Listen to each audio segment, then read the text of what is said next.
अगर आप बिहार बोर्ड की परीक्षा में बढ़िया नंबर से पास होना चाहते हैं तो आपको ज़्यादा से ज़्यादा मॉडल सेट सॉल्व करना होगा। तो आज की इस वीडियो में हम आपको सामाजिक विज्ञान यानी कि सोशल साइंस के मॉडल सेट 1 को सॉल्व करेंगे और बताएंगे कि कौन कौन से प्रश्न है जो आपकी परीक्षा में 100% पूछे जाएगी और इससे बाहर प्रश्न नहीं पूछी जाएगी। और आपको तो पता ही है कि हम प्रत्येक सब्जेक्ट का लगभग 10 सेट कराने वाले हैं और इसके पीछे वाला जितना भी वीडियो नहीं देखे हैं तो ज़रूर सभी वीडियो को देख लीजिएगा। तो समझ जाइए कि अगर आपको हम 10 सेट करा दिए तो उससे बाहर प्रश्न नहीं पूछा जाएगा। सारी क्वेश्चन काफी इंपॉर्टेंट है, पूछे जाने वाला ही प्रश्न है। मैं आपसे रिक्वेस्ट करता हूं कि इसके पहले जितना भी वीडियो नहीं देखे उन सभी वीडियो को देखिए, नीचे डिस्क्रिप्शन में सबका लिंक है। और आपको ठान लेनी है कि जब तक यह वीडियो समाप्त नहीं होगा तब तक आपको कहीं जाना नहीं है। तो जल्दी से इस वीडियो को लाइक कर दीजिए और चैनल को सब्सक्राइब कर दीजिए, जिससे कि हम इस वीडियो को शुरू करें और देखें कि इसमें कौन कौन सा प्रश्न है जो आपकी परीक्षा के लिए काफी महत्वपूर्ण प्रश्न होने वाला है। सबसे पहला नंबर प्रश्न है, तीन कठिया प्रणाली लागू हुआ था। जो तीन कठिया प्रणाली है वो लागू हुआ था, किस पर लागू हुआ था? उद्योगपतियों पर, व्यापारियों पर या श्रमिकों पर या फिर किसानों पर? फटाफट उत्तर बताते जाइए और जब हम आपको सही उत्तर बताएंगे तो आप मिला लीजिएगा कि आपका सही उत्तर है या गलत है। अगर आपका गलत उत्तर होगा तो सही से याद कर लीजिएगा और अंतिम में आप हमें ईमानदारी पूर्वक जरूर बताइएगा कि आपने कितने प्रश्न का सही जवाब दिया है। वैसे बता दें कि तीन कठिया प्रणाली जो लागू हुआ था वह किसानों पर लागू हुआ था, यानी ऑप्शन जो होगा डी नंबर वो आपका बिल्कुल सही उत्तर होगा। ये इसे आप याद कर लीजिएगा। अगले नंबर प्रश्न की बात करते हैं तो अगला प्रश्न है कि भारतीय कम्युनिस्ट पार्टी की स्थापना किसने की थी? भारतीय कम्युनिस्ट पार्टी की स्थापना जो है वह किसने की थी? एम.एन. राय ने या पी.एन. राय ने या पी.सी. राय ने या ए.के. सेन ने?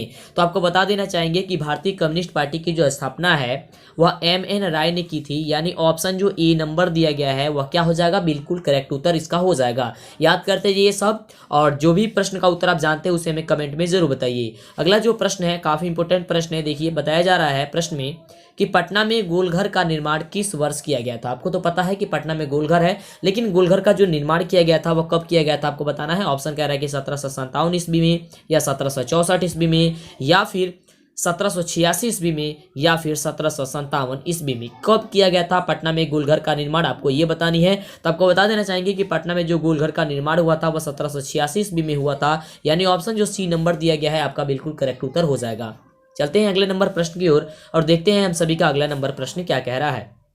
तो अगला नंबर प्रश्न है, प्राकृतिक गैस किस खनिज के साथ पाया जाता है? जो प्राकृतिक गैस है वो किस खनिज के साथ पाया जाता है? यूरेनियम, पेट्रोलियम, चूना पत्थर या फिर कोयला? फटाफट इसका उत्तर बताते जाइए कि प्राकृतिक गैस किस खनिज के साथ पाया जाता है। वैसे बता दें इसका बिल्कुल सही उत्तर हो जाएगा ऑप्शन बी के पेट्रोलियम के साथ पाया जाता है, यानी ऑप्शन बी जो होगा वह बिल्कुल इसका क्या हो जाएगा? करेक्ट उत्तर हो जाएगा। अगले नंबर प्रश्न की बात करते हैं तो अगला प्रश्न है कि भारत की अर्थव्यवस्था का मुख्य आधार क्या है? भारत की अर्थव्यवस्था का मुख्य जो आधार है वह क्या है? कृषि, उद्योग या खनिज उत्पादन या फिर अंतर्राष्ट्रीय व्यापार? क्या है? फटाफट आप बताते जाइए कि भारत की अर्थव्यवस्था का मुख्य आधार क्या है। तो भारत की अर्थव्यवस्था का मुख्य आधार जो है कृषि है। सभी लोग कृषि से जुड़े हुए रहते हैं, यानी ऑप्शन जो ए होगा इसका बिल्कुल करेक्ट उत्तर हो जाएगा। अभी तक वीडियो को लाइक नहीं किए हैं प्लीज लाइक कीजिए और चैनल पे पहली बार आए हैं तो सब्सक्राइब जरूर कीजिएगा, जिससे आगे से आने वाली सभी वीडियो का नोटिफिकेशन आपको मिला करे। अगला प्रश्न है कि सिंदरी कहाँ स्थित है? जो सिंदरी है वह सिंदरी कहाँ स्थित है? पश्चिम बंगाल में, झारखंड में, छत्तीसगढ़ में या फिर उड़ीसा में? फटाफट बताइए कि सिंदरी कहाँ स्थित है। तो आपको बताना चाहेंगे जो सिंदरी स्थित है वह झारखंड में स्थित है, यानी ऑप्शन जो होगा वह बी नंबर आपका बिल्कुल करेक्ट उत्तर हो जाएगा कि सिंदरी कहाँ स्थित है? तो झारखंड में स्थित है। अगले नंबर प्रश्न की बात करते हैं तो अगला हम सभी का प्रश्न है कि भारतीय संविधान द्वारा मान्य राष्ट्रीय भाषाओं की संख्या कितनी है? भारतीय संविधान द्वारा मान्य राष्ट्रीय भाषाओं की जो संख्या वो कितनी है? क्या वो 18 है या फिर 22 है या फिर 15 है या फिर 19 है? फटाफट आप ये बताइए कि भारतीय संविधान द्वारा मान्य राष्ट्रीय भाषाओं की जो संख्या है वह संख्या कितनी है? तो आपको बताना चाहेंगे कि संख्या जो है वह लगभग इसकी 22 है, यानी ऑप्शन जो डी नंबर दिया गया है वह बिल्कुल सही उत्तर है। इधर ऑप्शन जो है थोड़ी गड़बड़ हो गई है, यानी कि डी पहले चला गया है और ए जो है अंतिम में आ चुका है, ये टाइप करते वक्त इधर उधर हो गया है। वैसे इसका बिल्कुल सही उत्तर हो जाएगा 22। ठीक है, ये 22 याद करके रखिएगा। अगला प्रश्न की बात करते हैं तो अगला हम सभी का प्रश्न है कि संपूर्ण देश में चुनाव कार्य संपन्न करने वाली संस्था का नाम क्या है? संपूर्ण देश में चुनाव कार्य संपन्न करने वाली, यानी कि संपन्न का मतलब होता है समाप्त करने वाली संस्था का जो नाम है वह क्या है? भारतीय लोकसभा या भारतीय सांसद या भारतीय निर्वाचन आयोग या भारतीय सर्वोच्च न्यायालय। तो देखिए उसका नाम है भारतीय निर्वाचन आयोग, यानी ऑप्शन जो सी नंबर दिया गया है वो आपका क्या हो जाएगा? बिल्कुल करेक्ट उत्तर हो जाएगा भारतीय निर्वाचन आयोग, ऑप्शन सी। अगले नंबर प्रश्न की बात करते हैं। तो अगला नंबर प्रश्न है हम सभी का कि मानवीय पूंजी निर्माण के मुख्य घटक कौन है? मानवीय पूंजी निर्माण के जो मुख्य घटक है वह क्या है? स्वास्थ्य सेवाएं, आवास या शिक्षा में प्रशिक्षण या उपयुक्त सभी। तो देखिए मानवीय पूंजी के मुख्य घटक यदि हम बात करते हैं तो स्वास्थ्य सेवाएं भी है, आवास भी है और शिक्षा और प्रशिक्षण भी है, यानी उपयुक्त जो डी नंबर दिया गया उपयुक्त सभी, ये आपका बिल्कुल करेक्ट उत्तर हो जाएगा। चलते हैं अगले नंबर प्रश्न की ओर और देखते हैं अगला नंबर प्रश्न क्या कह रहा है। तो अगला नंबर हम सभी का प्रश्न है कि नई आर्थिक नीति में किसे सम्मिलित किया गया है? नई आर्थिक नीति में जो है किसे सम्मिलित किया गया है? उदारीकरण को, निजीकरण को, वैश्वीकरण को या फिर इनमें से सभी को? नई आर्थिक नीति में किसे सम्मिलित किया गया है? फटाफट आप सभी बताते रहिए इसका उत्तर क्या होगा। तो देखिए नई आर्थिक नीति में उदारीकरण को भी सम्मिलित किया गया है, निजीकरण को भी सम्मिलित किया गया, वैश्वीकरण को भी सम्मिलित किया गया है, यानी कि उपयुक्त जो सभी होगा, यानी कि डी नंबर जो होगा इनमें से सभी, वो बिल्कुल करेक्ट उत्तर होगा। चलिए अगले नंबर प्रश्न की बात करते हैं। अगला नंबर प्रश्न क्या कह रहा है? तो अगला नंबर हम सभी का प्रश्न है कि वल्लभ भाई पटेल को सरदार की उपाधि किस आंदोलन के दौरान दी गई थी? वल्लभ भाई पटेल को सरदार की उपाधि किस आंदोलन के द्वारा दी गई थी? तो वह दी गई थी उनको किस आंदोलन के दौरान? तो बारदोली आंदोलन के दौरान दी गई थी, यानी ऑप्शन जो ए नंबर इसमें दिया गया है बारदोली आंदोलन, यानी कि ऑप्शन ए आपका बिल्कुल क्या होगा? करेक्ट उत्तर हो जाएगा। अगले नंबर प्रश्न की बात करते हैं। तो अगला नंबर हम सभी का प्रश्न है कि असहयोग आंदोलन का प्रस्ताव कांग्रेस के किस अधिवेशन में पारित हुआ?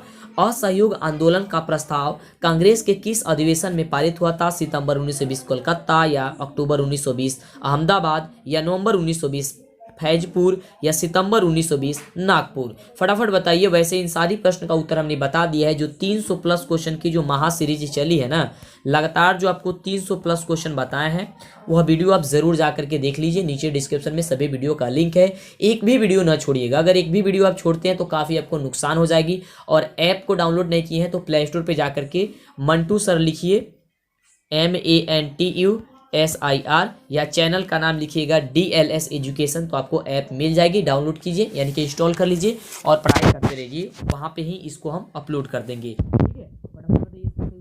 इसका सही उत्तर क्या हो जाएगा? ऑप्शन ए हो जाएगा कि सितंबर 1920 ईस्वी कलकत्ता। असहयोग आंदोलन का प्रस्ताव कांग्रेस के किस अधिवेशन में पारित हुआ था? तो सितंबर 1920 कहाँ हुआ था? कलकत्ता में हुआ था। चलते हैं अगले नंबर प्रश्न की ओर। तो अगला नंबर हम सभी का प्रश्न है कि समाजवादी की बाइबिल किसे कहा जाता है? समाजवादियों की बाइबिल किसे कहा जाता है? दास कैपिटल को, वार एंड पीस को, या कम्युनिस्ट घोषणा पत्र को? फटाफट इसका जवाब बताइए कि समाजवादी की बाइबिल किसे कहा जाता है। तो बता देना चाहेंगे इसका जो बिल्कुल सही उत्तर हो जाएगा वो ऑप्शन ए हो जाएगा कि दास कैपिटल को कहा जाता है, यानी ऑप्शन ए इसका क्या हो जाएगा? बिल्कुल करेक्ट उत्तर हो जाएगा। तो देखते हैं अगला नंबर प्रश्न हम सभी का क्या कह रहा है। तो अगला नंबर जो प्रश्न है वह प्रश्न हम सभी क्या कह रहा है कि जेनेवा समझौता कब हुआ था? जो जेनेवा समझौता हुआ था, वह जेनेवा समझौता जो हुआ था वह कब हुआ था?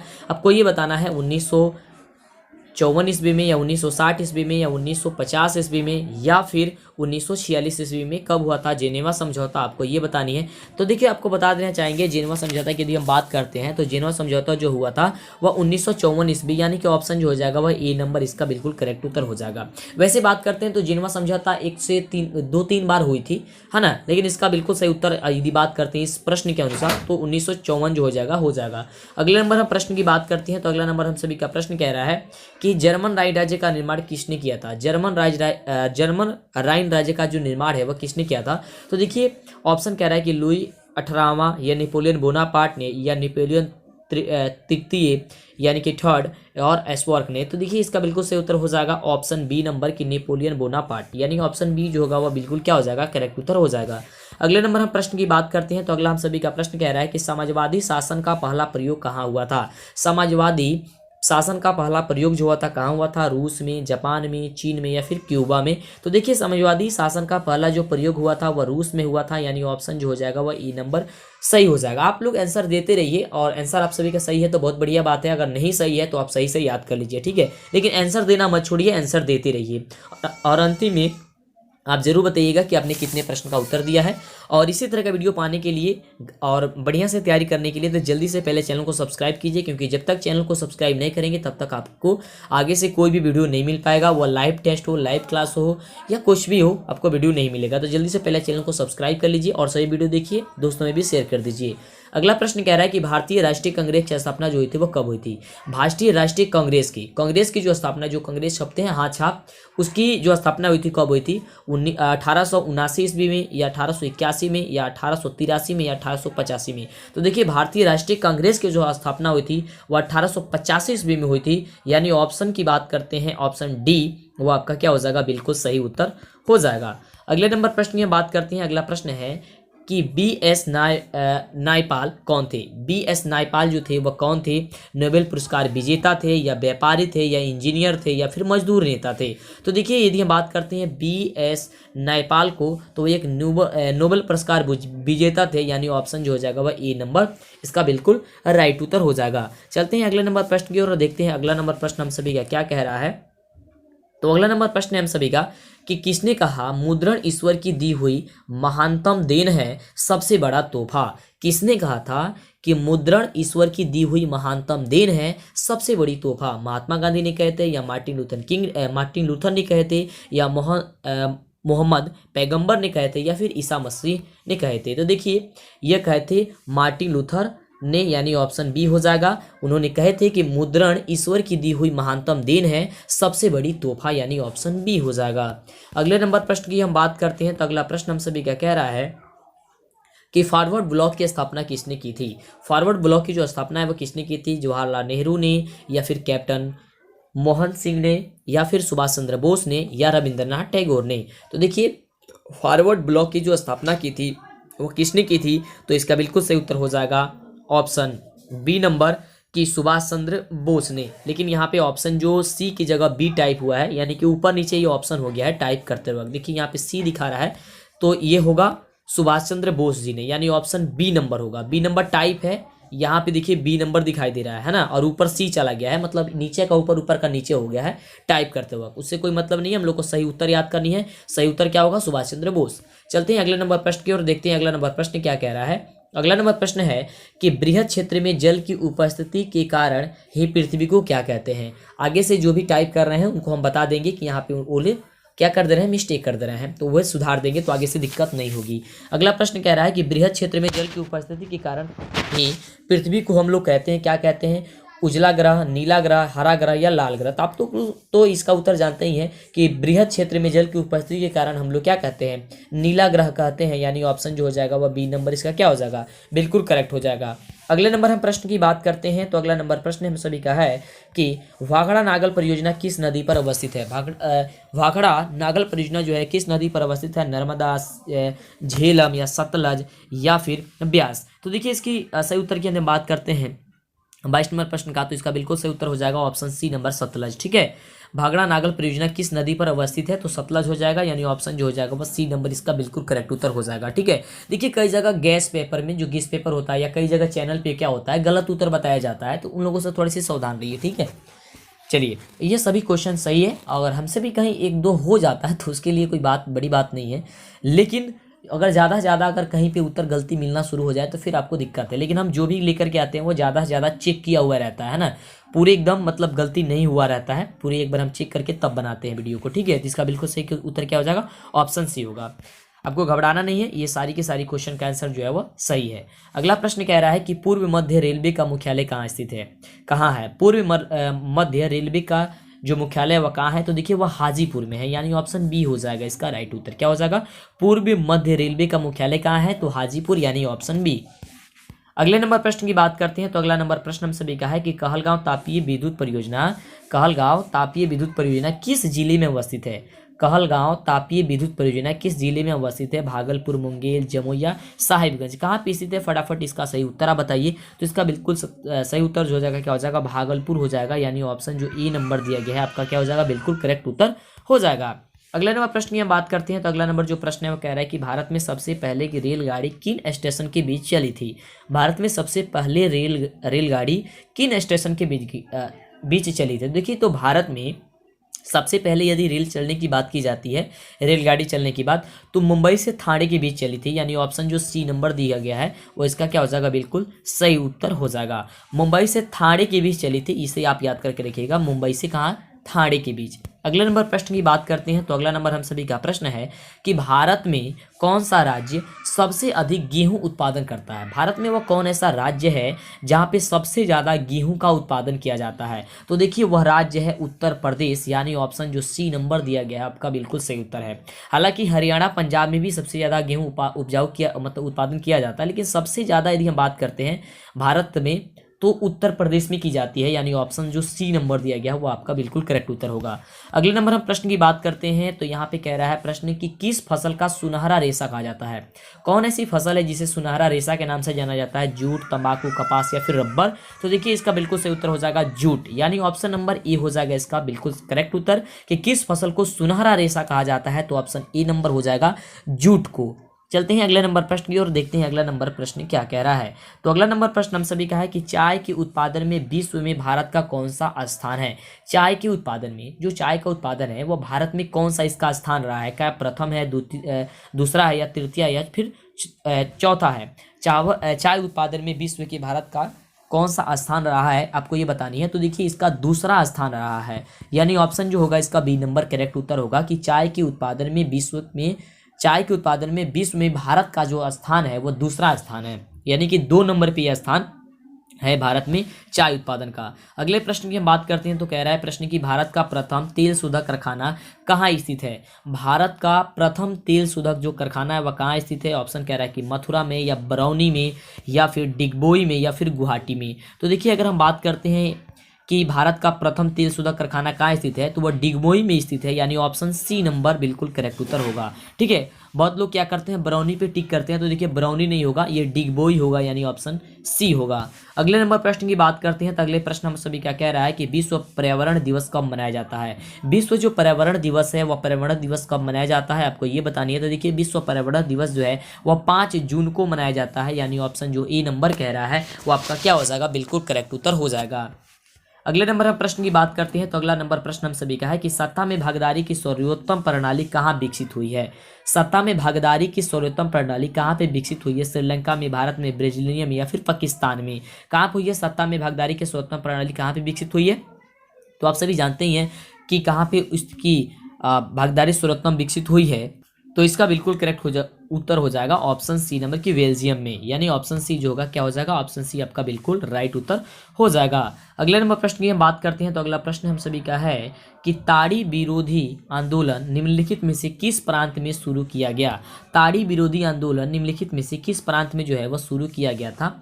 बिहार में, उत्तर प्रदेश में, तमिलनाडु में या फिर आंध्र प्रदेश में, कहाँ पे शुरू किया गया था ताड़ी विरोधी आंदोलन। फटाफट इसका उत्तर बताते जाइए और काउंट करते जाइएगा कि आपने कितने प्रश्न का उत्तर अभी तक सही दे दिया है। वैसे बता दें इसका बिल्कुल सही उत्तर क्या हो जाएगा, तो तमिलनाडु हो जाएगा, नहीं इसका आंसर हो जाएगा आंध्र प्रदेश, यानी ऑप्शन जो सी नंबर दिया गया है अंतिम में, हालांकि सी चला गया है लेकिन इसका आंसर क्या हो जाएगा, सी नंबर होगा, यानी आंध्र प्रदेश होगा। क्या होगा, आंध्र प्रदेश होगा, ये याद करके रखिएगा। ताड़ी विरोधी आंदोलन निम्नलिखित में से किस प्रांत में शुरू हुआ था, तो हो जाएगा क्या चीज, आंध्र प्रदेश, यानी कि ऑप्शन जो सी नंबर दिया गया है वो आपका हो जाएगा उत्तर। लेकिन सी नंबर के स्थान पे मतलब कि सी जो है वह नीचे चला गया है, सबसे नीचे चला गया है, ये टाइप करते हुए थोड़ी सी गलती हो चुकी है, उससे कोई दिक्कत नहीं है, केवल आपको उत्तर याद करना है कि सही इसका उत्तर क्या होगा।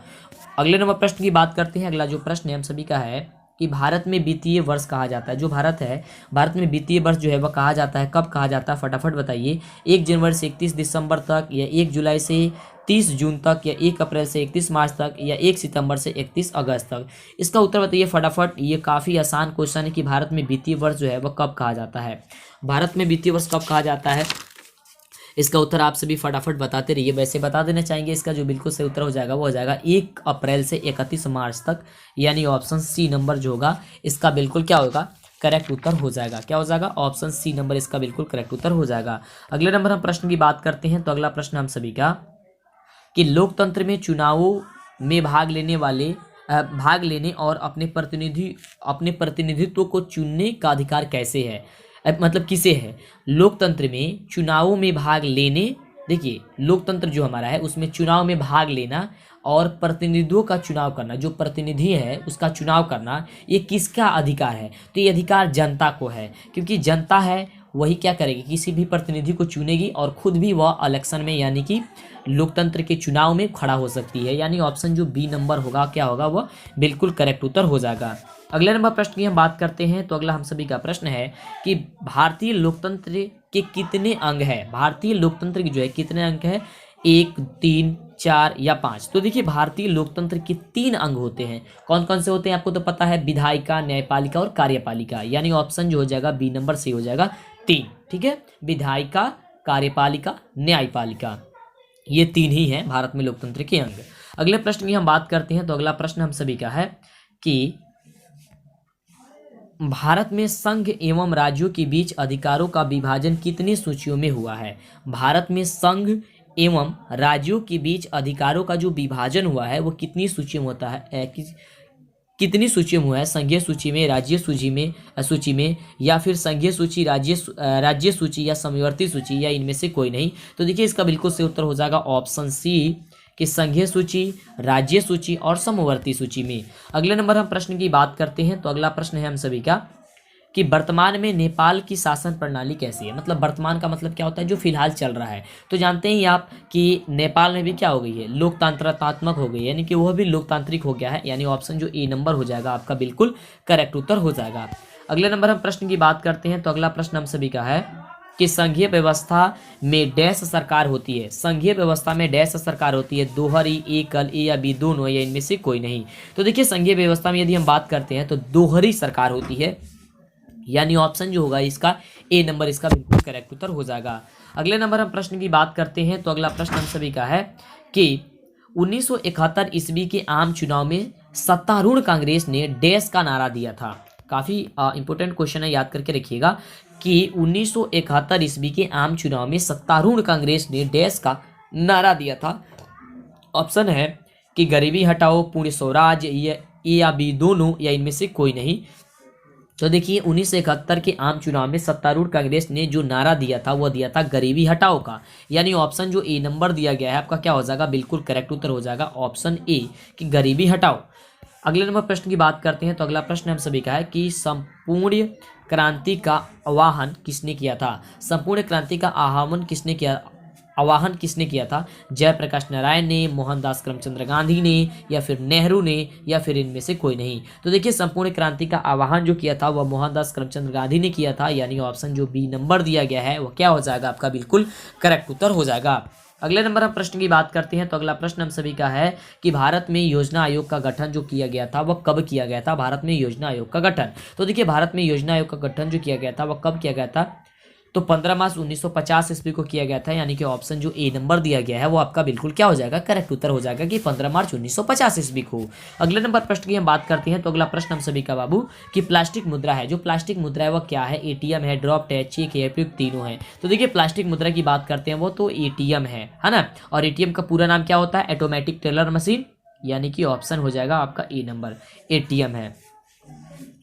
अगले नंबर प्रश्न की बात करते हैं। तो अगला प्रश्न हम सभी क्या कह रहा है कि भारत की वित्तीय राजधानी किसे कहा जाता है? भारत की वित्तीय राजधानी जो है वह किसे कहा जाता है? भारत की वित्तीय राजधानी किसे कहा जाता है? मुंबई को कहा जाता है। यानी ऑप्शन जो ए नंबर दिया गया है आपका क्या हो जाएगा, बिल्कुल करेक्ट उत्तर हो जाएगा। अगले नंबर प्रश्न की हम बात करते हैं। तो अगला नंबर प्रश्न कह रहा है कि उपभोक्ता अधिकार दिवस कब मनाया जाता है? उपभोक्ता अधिकार जो दिवस है वो कब मनाया जाता है? 17 मार्च को या फिर 15 मार्च को या फिर 19 मार्च को या फिर 22 अप्रैल को? तो देखिए अगर हम बात करते हैं उपभोक्ता अधिकार दिवस की, तो देखिए उपभोक्ता अधिकार जो दिवस मनाई जाती है वह 15 मार्च को मनाई जाती है। यानी ऑप्शन जो बी नंबर दिया गया है 15 मार्च वो आपका बिल्कुल क्या हो जाएगा, करेक्ट उत्तर हो जाएगा। अगले नंबर हम प्रश्न की बात करते हैं। तो अगला प्रश्न हम सभी क्या कह रहा है कि भारत में सहकारिता आंदोलन का प्रारंभ कब हुआ था?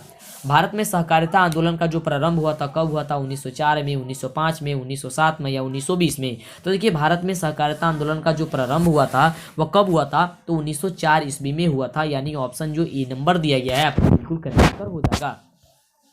अगले नंबर प्रश्न की बात करते हैं तो अगला नंबर प्रश्न हम सभी क्या कह रहा है कि इनमें से किसे पिछड़ा राज्य कहा जाता है। इनमें कौन है जिसे हम लोग पिछड़ा राज्य के नाम से जानते हैं, पंजाब, केरल, बिहार या दिल्ली। तो देखिए हम लोग जानते हैं पिछड़ा राज्य को तो बिहार को जानते हैं, यानी ऑप्शन जो सी नंबर दिया गया है वो आपका क्या हो जाएगा, बिल्कुल सही उत्तर हो जाएगा बिहार को। अगले नंबर हम प्रश्न की बात करते हैं तो अगला नंबर हम सभी का प्रश्न है कि भारत में किस राज्य का प्रति व्यक्ति आय सर्वाधिक है। भारत में वो कौन ऐसा राज्य है जिसका प्रति व्यक्ति आय क्या है, सर्वाधिक है। तो देखिए गोवा का सर्वाधिक है, यानी ऑप्शन जो डी नंबर दिया गया है आपका क्या हो जाएगा, बिल्कुल करेक्ट उत्तर हो जाएगा ऑप्शन डी कि भारत में गोवा का प्रति व्यक्ति आय जो है सर्वाधिक अधिक है। अगले नंबर हम प्रश्न की बात करते हैं तो अगला प्रश्न हम सभी का कि भूपटल के नीचे का वह स्थान जहां भूकंप का जन्म होता है वह कहा जाता है, यानी कि वह क्या कहलाता है। भूपटल के नीचे का वह स्थल जहां पे भूकंप केंद्र का क्या भूकंप का जन्म होता है वह कहा जाता है, क्या कहा जाता है, क्या वह भूकंप केंद्र कहलाता है या अधिकेंद्र कहलाता है या अनुकेंद्र कहलाता है या इनमें से कोई नहीं। तो देखिए वो भूकंप केंद्र ही कहलाता है, यानी ऑप्शन जो हो जाएगा वह ए नंबर हो जाएगा, क्या हो जाएगा ए नंबर। तो यह रही आपकी 48 प्रश्न और ऐसा ही प्रश्न आपके परीक्षा में पूछे जाएंगे। इसमें से मात्र आपको 40 प्रश्न का जवाब देना होगा। तो आप हमें बताइए कि आपने कितना सही उत्तर अभी आपने दिया है, और अभी तक चैनल को सब्सक्राइब नहीं किए तो चैनल को सब्सक्राइब कीजिए, लाइक कीजिए और ज़्यादा से ज़्यादा दोस्तों में शेयर कीजिए। बस आप लाइक करने में कंजूसी मत कीजिएगा और सब्सक्राइब न किए हो तो कर लीजिएगा। दोस्तों में जितना आपसे हो सकता है प्लीज़ शेयर कीजिए, और आप हमारे नाम पे ग्रुप बना सकते हैं, ग्रुप बना करके डिस्कस उसमें कर सकते हैं, वीडियो को सब चीज़ को शेयर कर सकते हैं। ऐप को डाउनलोड कर लीजिए, प्ले स्टोर पर जाकर के DLS एजुकेशन सर्च कीजिएगा या मंटू सर सर्च कीजिएगा, आपको ऐप मिल जाएगी। बहुत बहुत धन्यवाद आपको वीडियो देखने के लिए। फिर मिलते हैं आपसे नेक्स्ट वीडियो के साथ, और भी जितना वीडियो नहीं देखे सारी की सारी वीडियो आप जरूर देख लीजिए।